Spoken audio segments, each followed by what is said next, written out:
Give me a moment. There we go. We being recorded. And like I said, we've got a smaller group than normal for this, which is kind of interesting.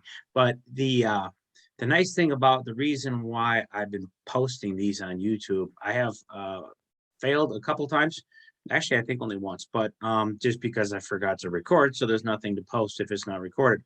But I really firmly believe that the content on any given day of this type of talk is applicable, as Alyssa said, to anybody. I mean, literally anybody. This is something that I could share with my children. I could share with my sister. I could share with my mother. It doesn't matter who it is. This is stuff that literally applies to everybody.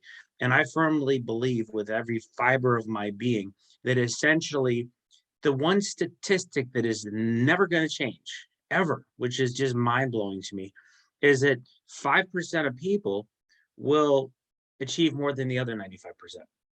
And the reason that's critical is because I firmly believe that every single human being has a seed of greatness within them. Okay, everybody has adversities, but that's where the seed comes into a certain degree because every adversity carries with it seed of some greatness, and everybody knows this. And unfortunately, if people go through challenges or adversities, a lot of time what they do is they back up or they stop or they change. In terms of they don't keep the goal the same, and I think that's critical. So, with that being said, the topic of discussion for me today is, and I encourage you to, I don't care where you're at in life, anybody is kind of take some notes on this because it's critical. The topic that I'm going to go through today is self-image. Okay. And this applies spiritually, mentally, physically, socially, financially. It doesn't matter. It applies to every single person. We're all basically subject to the self-image. So the cool part is there was a audio program that I listened to decades ago that was called Psycho-Cybernetics. And Psycho-Cybernetics by many people is considered the Bible of personal development. But yet most people have never even heard of it. And I was listening to it again, and it's kind of interesting because early on in the program, you actually have them talking about self-image in the further detail that I'm going to get into. But then somewhere along the way, I don't remember where, I was recommended a book. And what I would be interested in knowing is maybe in the comments or whatever else is, has anybody heard of a book called Thick Face, Black Heart? Okay, so this is basically what it looks like. Thick face, black heart. Okay. And I would probably be surprised if actually anybody has heard of it. I forgot where this was recommended from, but here's how I work my life is whenever somebody gives me a book recommendation, I don't I don't say, okay, well, yeah, I'm gonna get that someday. See, because the successful accomplishment, any type of goal in life is ultimately you do it now. You do it now. In other words, you take some type of step, some type of action is the key to work yourself towards that goal. So instead of saying, okay, I'm going to get that someday, my action might be just writing it down because I have a reading log that I keep where I keep track of how many days in a row that I read. And that's just something I've done for decades because at the risk of saying something I'll probably say again, is one of the highest laws in life, and this has everything to do with self-image, is you become the people you associate with in the books that you read. Okay, you become the people you associate with. So if people hang around people who drink a lot, they end up drinking a lot. If they hang around people that smoke weed a lot, they smoke weed a lot. If they hang around people that swear a lot, they swear a lot. If they hang around like-minded, goal-oriented, motivated, driven people, they find their energy lifting.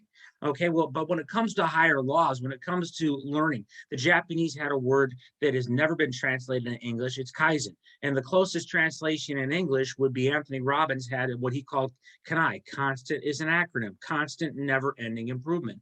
So the reality is, every single human being that you cross paths with today, tomorrow, next week, next month, whatever, everybody's got the same 1,440 minutes every single day. And everybody has the same excuses. I'm going to go with that is essentially, well, I don't have time. I don't have time to go to the gym. I don't have time to read. I don't have time to do this or that. But 1,440 minutes is ridiculous in terms of the amount of time. And it's all about consistency. That book that I finished recently, The Slight Edge by Jeff Olson, talks about essentially how the little actions that you take create a success curve or a failure curve. In other words, if I just go to fast food places every single day, my energy is going to go low. At the moment, it might go up because of a spike in blood sugar, but as a result, my overall health a year later is bad, very, very bad. And nothing has a greater impact on the way your body looks, feels, and functions than what you feed it. So, you really see how in the end, all of this stuff is so incredibly connected. So this book, here's an interesting point. Thick Face, Black Heart. According to Success Magazine, okay, it says this could be the Think and Grow Rich of the 21st century. So Think and Grow Rich by many people is considered one of the best-selling books of all time outside of the Bible. Okay, it's been read by, I want to say, hundreds of millions of people. And this is where Napoleon Hill interviewed Andrew Carnegie and got letters of introduction over the top 500 of the most successful people at the time. And he found common denominators. And you'll hear me always reference having a burning desire backed by faith. I don't care who it is. When you have that fire, when you have that drive, when you have that desire, that's what you feel. That's your reality, because whatever you focus on magnifies. So think about it. Here's a book that I never heard of till recently. And then when I'm looking to order books, I essentially look at my list and I ask myself a question I learned from Brian Tracy. He says, if you could only do one thing today, what would you do? If you could only do one thing, if you had a flight to catch, okay, an hour and a half, you had one thing to do, what would you do? And that's how you prioritize life. That's what I love about doing these calls, by the way, is the fact that I can have so many different thoughts or ideas that are completely relevant to whatever topic I'm talking about. But these are things that they come to me automatically because I've been studying this stuff for like 3 decades. But I started reading this. I'm only up to like probably 20 or 30 pages into it. And the interesting thing is, right away, the author is talking about self-image. Okay. So the author is Chin-Ning Chu. Hey, Greg, go ahead and write that one down for me, will you? Chinning Chu. I was going to have you spell it out, but anyways, Chin-Ning Chu. So that's the author. Otherwise, I guarantee if you go on Amazon or any type of Google search and just look up Thick Face, Black Heart, I have had people that have recommended this book to me and said it's the best book they've ever read in their life. So, I mean, obviously there's some good content here. I've just really got going into it. But anyways, early in the book, they start talking about self-image. It is just so critical. So here's a couple little thoughts that I wrote down that I want to talk about today that I want to pass on to you. First of all, self-image is your key to a better life. You will act like you conceive yourself to be, okay? So there's power in that. Your self-image is what sets your standards. Think of this, because if a person visualizes themselves and if they know what their self-image is as a person who's healthy, they're most likely not going to go through McDonald's drive-thru. Okay. But if a person says, okay, I'm tired, it's been a long day, I'm just going to turn on the TV, or the person picks up a book and starts reading maybe just 10 pages a day. Okay, when I'm done with this call, I'm going to go to the gym, I'm going to hit the treadmill. It doesn't matter to me if I do 1.3 miles or if I do 6.3 miles. It doesn't matter. The point is showing up. Okay. But ultimately, that is directly correlated to my self-image. I've had a goal for decades to be able to run the New York City Marathon. I've completed a lot of marathons, but that was just kind of a bucket list experience, is to be able to complete the New York City Marathon. But I have been conditioned in my life to where I could run a marathon, and on mile 22, I kind of looked like I was on mile 1. Just because it was just adding a little bit every single day. I'm talking like a 1/10 of a mile. And that applies to every area of life, but that is completely connected back to self-image, because I realized that in the end, and this goes back to The Slight Edge by Jeff Olson. He actually prioritizes like 8 or 9 different categories, and everybody can have different categories. But he, like many people, categorizes first and foremost health. Because think of it, a person can have tons of money, but if they don't have their health, okay, that's just useless. So health is a huge area. And that really boils down to proper diet, proper rest, proper exercise. We've all been there where the diet's sketchy, the rest is sketchy, okay? And the exercise maybe even non-existent. And then how do we feel as a result of that? So, I mean, that again is completely relevant and connected to self-image. So to continue on with that, it reminded me of the quote that you become the people you associate with in the books that you read. Because if we constantly feed our minds or hanging around those types of people, that's basically where our self-image lies. But again, going back to what I said earlier, we have the ability to accomplish This has been one of my greatest motivating thoughts for decades, is we have the ability to accomplish what we can't even comprehend. But here's the problem that we have, is ultimately we don't we don't do what we're capable of. We don't live up to essentially what our potential is, which is everything to do with self-image. Okay. I promise you that if any single person just believe with every fiber of their being, the two words I am, and I may have mentioned this before. I think it's the most common quote in the Bible. I am. I am. But if you actually take a phrase, like let's say I am an 8-figure income earner. Okay. And if you say that once, your subconscious mind is way more powerful than your conscious mind. But the reality is your conscious mind can shut that down. But the reality is that if we continue to just repeat whatever our belief is, I don't care if it's a 6-figure income earner, okay? Because in the end, if you repeat it and you just keep and write it down, that ultimately affects the actions that you take. That affects how you feel. That affects your disposition. All of this stuff is totally connected. So the interesting point that he brought up in this audio program, Psycho-Cybernetics, was he listed off people, like there was one kid who couldn't spell. I mean, he was like the worst speller in school. So they focused on his self-image. And as a result, he became shortly thereafter the best speller in school. And there's example after example. There's a kid that got kicked out of college, but then he got accepted at Cambridge and graduated top of the class, all because all they focused on was self-image. I could go on for 30 minutes just giving example after example after example. And I firmly believe that every person, we've all been in that place, using trading as an example, to where all of a sudden you're just virtually unstoppable. No matter what you look at, it does exactly what you think. And we've also been on the opposite side of that. But here's the question: where does our terminology go? Our terminology goes when a person's on a golf course, instead of saying, okay, this is why I hit it that way, instead a person says, I'm an idiot, or I suck. Golf's a great example because there's a whole lot of profanity that comes with golf. Okay. So that's why that's a good one. But now that affects, is that going to affect our next shot? Absolutely. And golf to me is one of the best metaphors in life because you play the present shot. That's basically how it works. But that applies to trading because, again, to reference one of my favorite little reminders is the fact that if your calendar speaks so loud that I can't hear a word you're saying. One of my biggest challenges that I still struggle with is the amount of time that I put into studying. Okay. So a lot of times what I will do is I'll go back and watch recordings if the schedule doesn't work out. And then I'll be able to get the content off of that. And then, but here's the thing, I don't just watch the recording, I'll actually take notes as if I'm sitting in the room with that person. Okay, which again is completely tied to self-image. So the reality being tied to that is the fact that there's always room for improvement. I mean, that's basically it. The one of the thoughts that was on this is ultimately what each of us really wants deep down is more life, more happiness, more success, more peace of mind. But the key to this, here's the how-to. And I guess this is the nugget. Since we don't have a ton of people on here, not that it's totally relevant, I'm not going to go super long with this. My important thing is I would just like to be able to get to my key points. This is your takeaway. We are way more control of this than we realize. Okay. In the sense that if a person, Greg told me something recently about, and I've heard this from other people too, where all it takes is one person.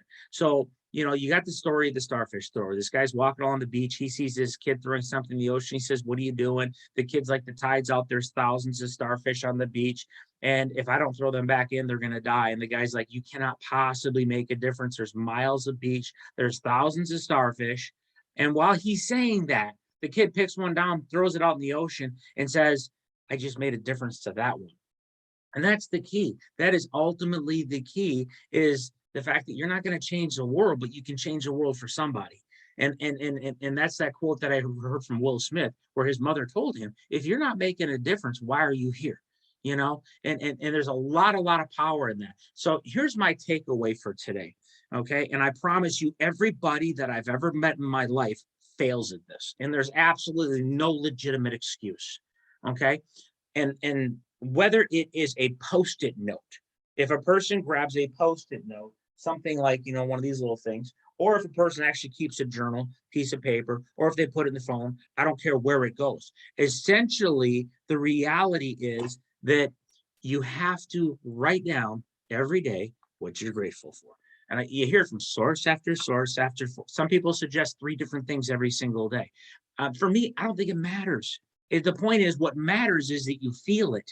Okay. So if a person writes down water, that means because there's people that don't have access to clean water. It could be food, it could be red wine, it could be coffee, it could be a pen, it could be having eyesight, it could be having audio programs, a library, books. But the crazy thing is, you will find that when you do that, it affects your state of mind, which also affects your self-image. So here's another thing that I guess this is my closing thought that I want to close off with is ultimately, I firmly believe with every fiber of my being that every single person needs to have some kind of bucket list.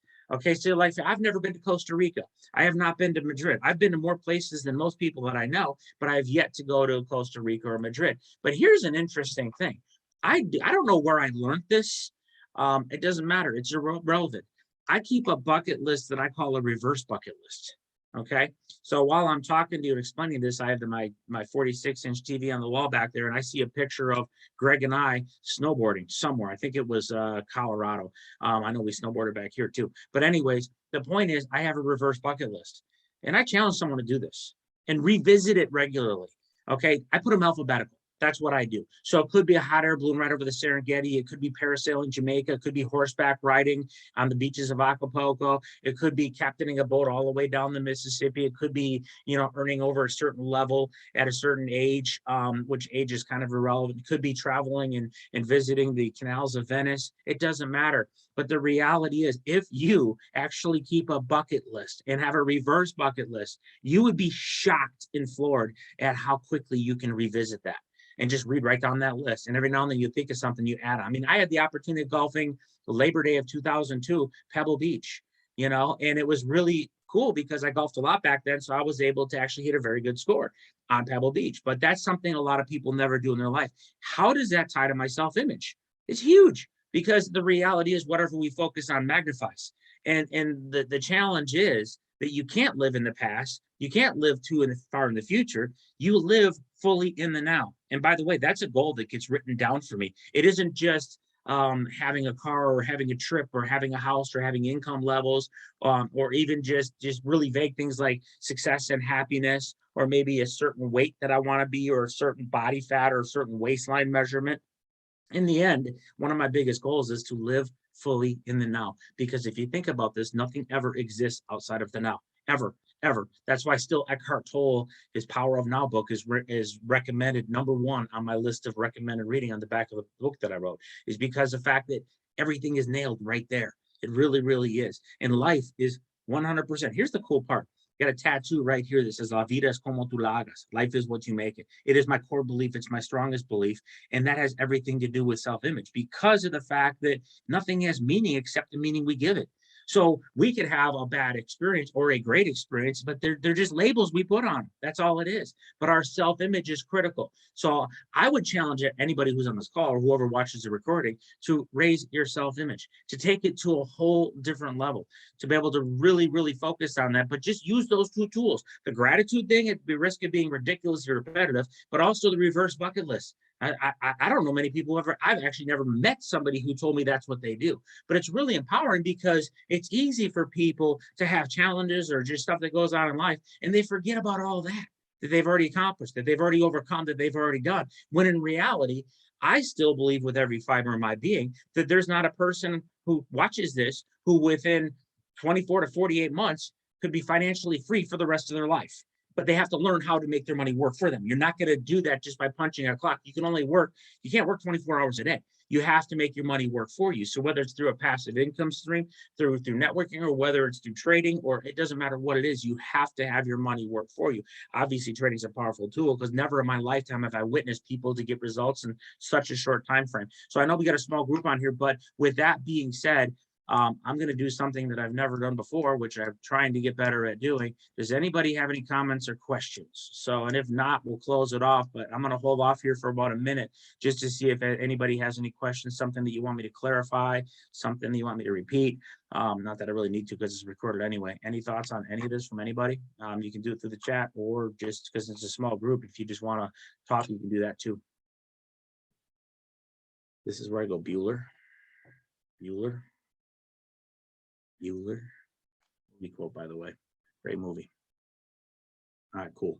So anyways, it looks like everybody's good. I appreciate the feedback. I appreciate everybody's time, and I'll look forward to basically doing the same thing again next week. And obviously, I'm gonna work harder on trying to get this, because a lot of times I'll take these recordings and I'll pass them off to people. This is my way of communicating with people that I want to keep in touch with and kind of raise the and kind of raise their beliefs in themselves. I think that's the key. We should all consider that a challenge. What if you make a difference to one person?